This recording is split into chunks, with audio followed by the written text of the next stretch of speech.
197 আর এর আগে সপ্তম ছিল 317 এখনো আসেনি, 317 এখনো আসেনি। আর 197 না বলছি না, 197 ষষ্ঠ আসে। শাহজালাল স্যারকে আহ্বান জানাচ্ছি পঞ্চম ভাগ্যবান বিজয়ের কুপনটি তুলে দেওয়ার জন্য।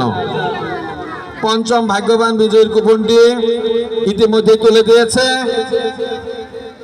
খুবই মজার একটি নম্বর, 2 অঙ্কের একটি সংখ্যা আর পূর্ণমান হচ্ছে 2, 02 পঞ্চম ভাগ্যবান 02। এটা পঞ্চম লেখো, যেটা যেটা মিলে সেটা সিরা ফেল। 02 হচ্ছে পঞ্চম ভাগ্যবান বিজয়ী। এমন ভাবে দাঁড়া করাও, ওই দিকে দাঁড়া করাবা, এই দিকে। হ্যাঁ।